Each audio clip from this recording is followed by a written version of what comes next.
آج کی آیت۔ اے جوان، تو اپنی جوانی میں خوش ہو اور اس کے ایام میں اپنا جی بہلا، اور اپنے دل کی راہوں میں اور اپنی آنکھوں کی منظوری میں چل، لیکن یاد رکھ کہ ان سب باتوں کے لیے خدا تجھ کو عدالت میں لائے گا۔ وائز 11 باب 9 آیت۔ عزیزو، ایک ذمہ دار کے جوان بیٹے کو جھوٹے مقدمے میں پولیس نے پکڑ کر جیل میں ڈال دیا۔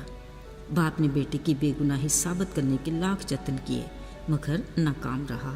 آخر مایوس ہو کر اپنا مقدمہ عادل منصف خدا کی عدالت میں ڈال دیا۔ ایک دن ذمہ دار اپنے بیٹے کو یاد کرتے بے حد اداس تھا۔ اس نے اپنے بیٹے کو خط لکھا، بیٹا، آج میں تنہا بیٹھا تمہاری کمی کو محسوس کر رہا ہوں۔ جانتا ہوں تم بے قصور ہو، میں تمہاری رہائی کی کوشش تو کر رہا ہوں، مگر نہ جانے رب کی کیا مرضی ہے۔ بیٹا، بتانا تھا ان دنوں آلو کی فصل کی کاشت کا موسم ہے، مگر میرے میں ہمت ہی نہیں کہ اس کے لیے زمین کو تیار کر سکوں۔ خیر، خدا مالک ہے، اپنا خیال رکھنا، دعا گو تمہارا باپ۔ بیٹے نے خط پڑھا تو جواب میں کچھ یوں لکھا، بابا، مجھے افسوس ہے کہ میں آپ کے کسی کام نہیں آ سکتا، چلیں اس بار فصل کی کاشت کا ارادہ چھوڑ دیں۔ اصل میں نے کھیتوں میں اسلحہ چھپا رکھا ہے، اس لیے زمین کی کھدائی خطرے سے خالی نہیں۔ ہاں، جیسے ہی میں جیل سے باہر آؤں گا باقی آگے کی سوچ لیں گے، بس اپنے رب پر بھروسہ رکھیں۔ آپ کا بیٹا۔ عزیزو، اس خط کے رد عمل پر ہوا یہ کہ اگلے ہی روز پولیس کی بھاری نفری ذمہ دار کے گھر پہنچ گئی۔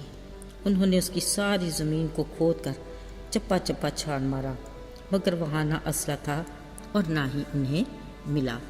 البتہ ذمہ داری کی ساری زمین آلو کی فصل کی کاشت کے لیے تیار ہو گئی۔ واہ کیا خوب! بے قصور مجبور بیٹے نے کیسے انوکھے طریقے سے اپنے باپ کی مدد کی۔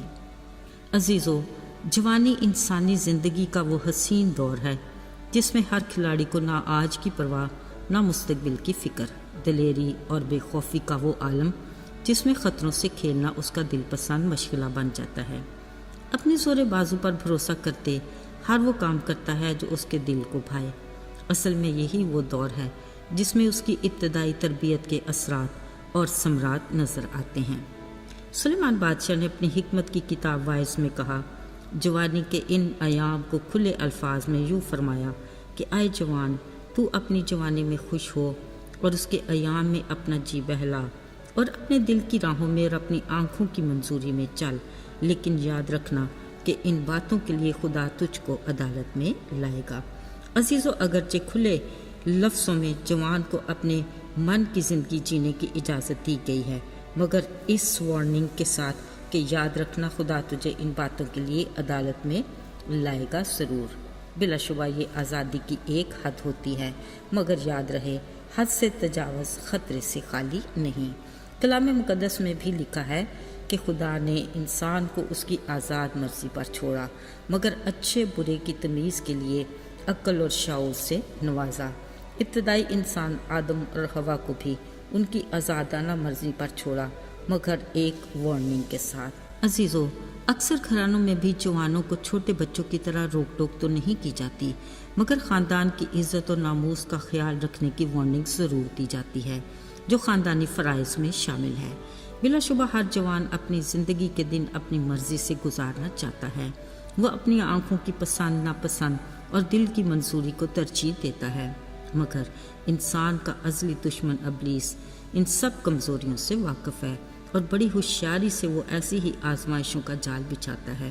ایسے میں وہ جوانوں کی خواہشات کی چکا چوند روشنیوں کی طرف متوجہ کرتا ہے۔ اپنے حال میں بھرپور لطف اٹھانے کے موقع کو کسی صورت میں گنوانا نہیں چاہتے، اگرچہ یہ فطری عمل ہے، جبکہ مسرور اور شاد رہنے اور دل کی مرادیں پوری کرنے کے اور بھی بہت سے طریقے ہیں جس سے نہ نقصان کا اندیشہ ہے اور نہ پچھتاوے کی گنجائش، اور وہ ہے خالی خدا کے اصول کہ جوان اپنی روش کس طرح پاک رکھ سکتا ہے تیرے کلام پر دھیان رکھنے سے۔ داؤد نبی نے بھی اپنی زندگی کے تجربے کو کچھ یوں بیان کیا کہ میں نے تیرے کلام کو اپنے دل میں رکھ لیا ہے تاکہ میں تیرے خلاف گناہ نہ کروں۔ کلام مقدس میں بھی یقیناً داؤد کا کردار آج کے جوان کے لیے ایک مثالی نمونہ ہے۔ وہ اپنی کم عمری میں ہی اسرائیل کا بادشاہ ہونے کے لیے مخصوص ہوا۔ اسے خدا کے نام کی غیرت تھی، جس کی بدولت اس نے جاتی جولیت جیسے سورما کا بھی مقابلہ کرنے کی جرت کی اور اسے مار گرایا۔ اس نے خداوند کا گھر یعنی ہیکل بنانے کی خواہش بھی کی، اور اس کی بادشاہی کا دور کامیاب دور تھا۔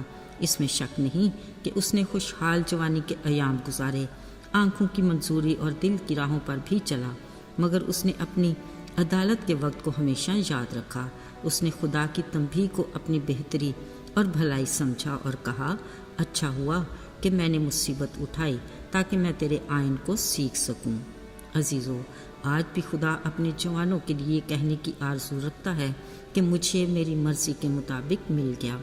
خالق خدا چاہتا ہے کہ ہر جوان اپنی جوانی میں خوش رہے اور اس کے ایام میں اپنا جی بہلائے اور دل کی راہوں اور آنکھوں کی منظوری میں چلے، مگر اسے یہ یاد رکھنا ہوگا کہ ان باتوں کے لیے خدا خود اسے عدالت میں لائے گا۔ لہٰذا دھیان رہے، خالق کی مرضی کے مطابق اپنی زندگی گزاریں اور اس میں مسرور اور شاد رہیں، تو وہ اپنے وعدے کے مطابق دل کی مرادیں پوری کرے گا۔ آئیے دعا کریں۔ اے آسمانی باپ، آج ہم اپنی قوم کے جوانوں کے لیے تیرے حضور میں منت کرتے ہیں، تو ان کی زندگیوں میں اپنے نام کو جلال دینے کے لیے بھرپور تبدیلی لا۔ ہر ایک پر اپنے نام کی مہر لگا، انہیں چن لے اور اپنے لیے مخصوص کر کہ وہ تیرے نام کو جلال دینے کا وسیلہ بنے۔ یسوع کے مبارک نام میں آمین۔